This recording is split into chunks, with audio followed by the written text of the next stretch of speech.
Hey, welcome back to Real Takes, where we are all movie love all the time.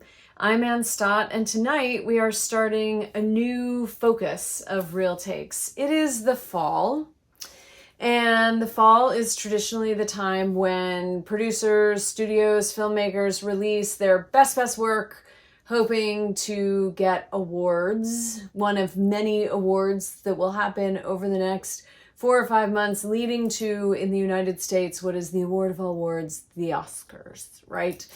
Now, here at Real Takes, we are not covering new releases because we're all movie love all the time, and I don't know if I'm going to love all the new releases, so I sidestepped that one. But I am excited about new releases, and I'm using new releases as a doorway into past films that I think we all should be watching. So there's a little movie coming out this week. You might have heard of it. It's called The Last Duel, and it's directed by Ridley Scott, and it's starring Ben Affleck, Matt Damon, Adam Driver, and Jodie Comer.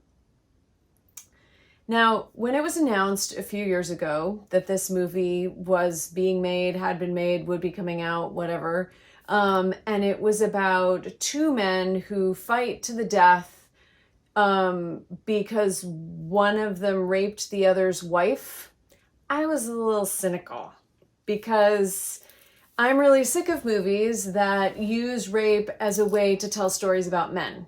I personally would like some more movies where if we're going to talk about rape, we could talk about the woman who's been raped. I don't know. Call me crazy. I was even cynical enough to say some snarky things about it on Twitter. And then I found out, it came out, that the movie was written by Ben Affleck, Matt Damon, and Nicole Holofcener. And this piqued my curiosity and opened my mind. Who is Nicole Holofcener, you say? I'm going to tell you. Nicole Holofcener is a writer, director, who has made 7 films over the last 20 plus years. She makes small independent films. She's been compared to Woody Allen and Noah Baumbach. I think she's a filmmaker in her own right with her own focus, but that gives you an idea of sort of the scale and maybe slightly the tone of the stories, although again, she has her own vibe.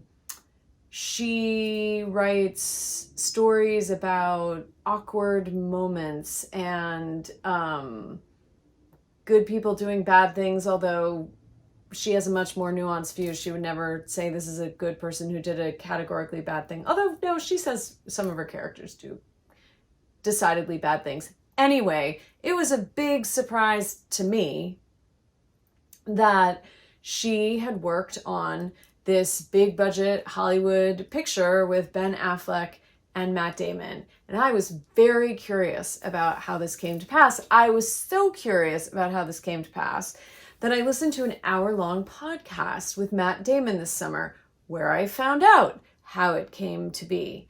It turns out that Ben Affleck and Matt Damon, I almost want to say Matt and Ben as if I know them, but I don't know them. Ben Affleck and Matt Damon had started work on The Last Duel, and they were going to write it. And they hadn't written a movie together since Good Will Hunting, so it was like coming together again in a film, coming together again writing a film, very exciting. And a woman who works in Matt Damon's production office said, you need to get a woman to write the woman in this movie. And apparently there was a debate. There was some pushback from Matt and Ben about this. And in this podcast, he said, thank God we lost that fight. Fascinating. So when they lost the fight and they said, okay, what woman are they going to get? Apparently one of them suggested Nicole Holofcener and one of them suggested Tamara Jenkins. Now, that is so cool that Matt Damon and Ben Affleck were debating about these two writers because they're two great writers working in cinema today. And I can't remember how it is that Nicole Holofcener ended up being the one that they were working with, but she came on board. And Matt Damon said in this podcast, he said, well, if we could get either one of those, we'd be getting, you know, one of the best writers in Hollywood today. So great. And he was right, because Nicole Holofcener has established herself as a master of dialogue and character, which is really interesting because I watched an interview with her the other day preparing to talk about this film. And she said that, you know, in film school, they really train you to have plot outlines. And that's how you write a film. You have a plot outline and then you write the plot, right? And she said once she got out of film school, she would do her plot outline and she would never finish the script because she lost interest, because plot isn't the thing that interests her. What interests her is character and dialogue, like these moments between people that so many filmmakers run away from, like awkward moments, hard moments, quirky moments, embarrassing moments. She is willing to shine a light on all kinds of interactions that, if we have similar interactions in our past, make us cringe and we never want to think about them again. But she shines a light on them in such a human, matter-of-fact way that it kind of, well, it doesn't necessarily destigmatize them, but it's entertaining. So then my challenge in doing the show was which Nicole Holofcener film to talk about, because in my opinion, they're all underseen and they're all really good.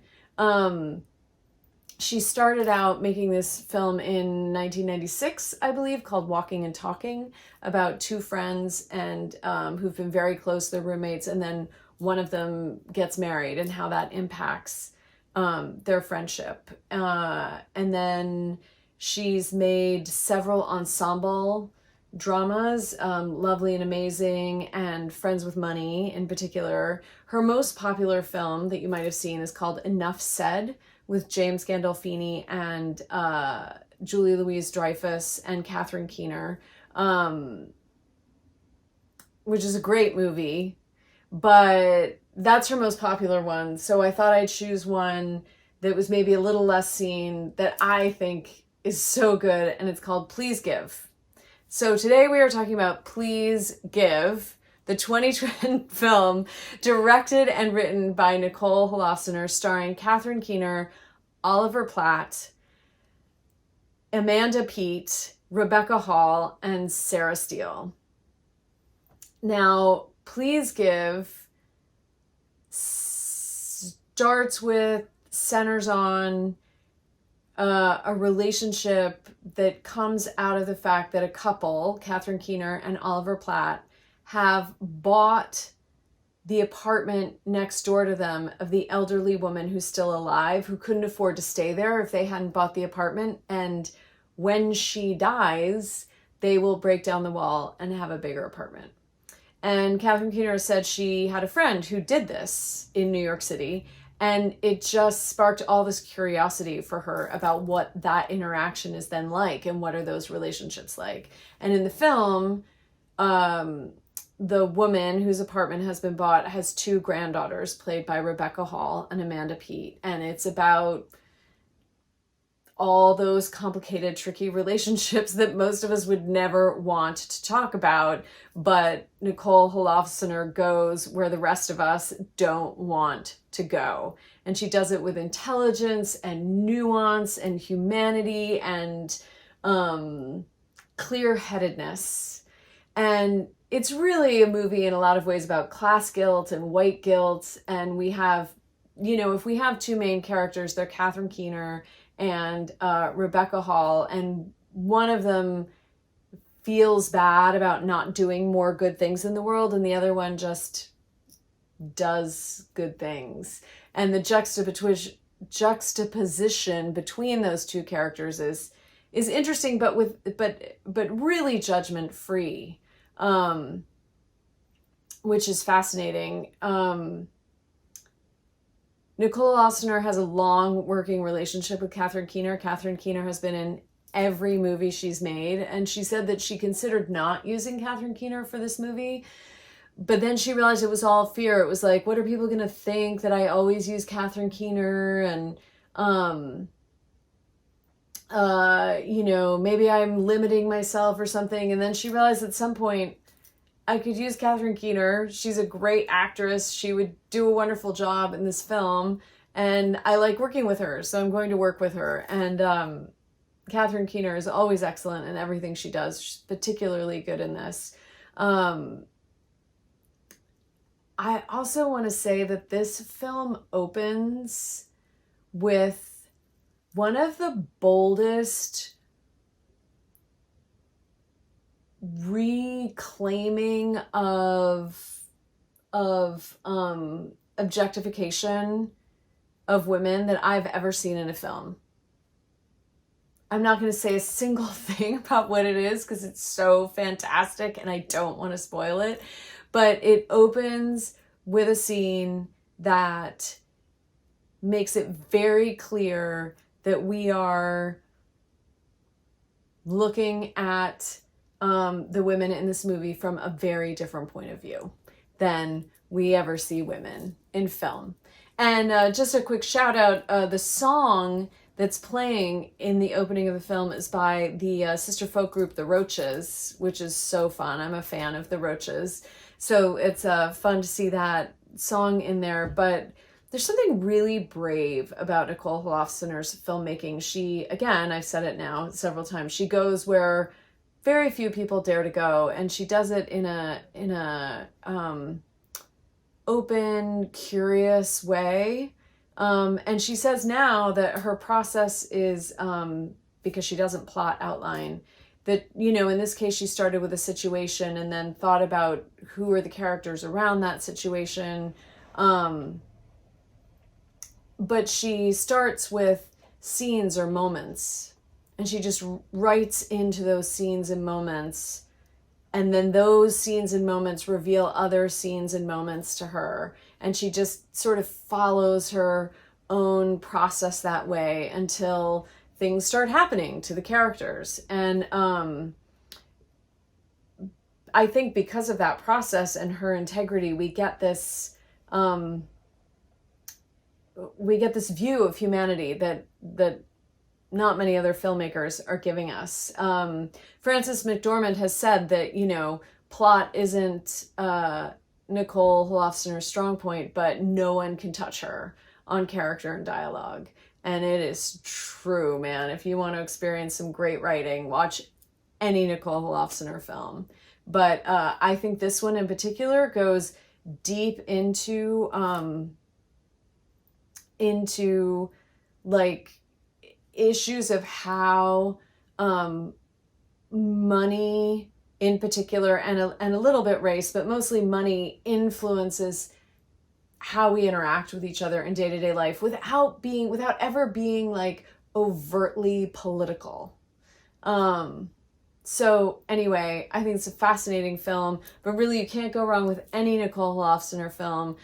Check them all out. I'll list all her feature films in the comments, but check out Please Give.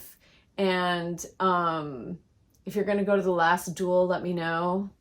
Are you going to go to The Last Duel? We'll see.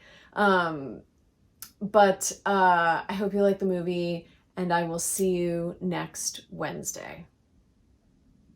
Thanks for watching Real Takes. Hit the subscribe button below so the algorithms will tell you when new episodes are out. And if you want to support Real Takes, please visit my Patreon page where you can join at any tier from $2 to $100 per thing I make. The $15 tier is specifically about supporting Real Takes, and you'll get behind the scenes information and be thanked in future videos. See you next Wednesday.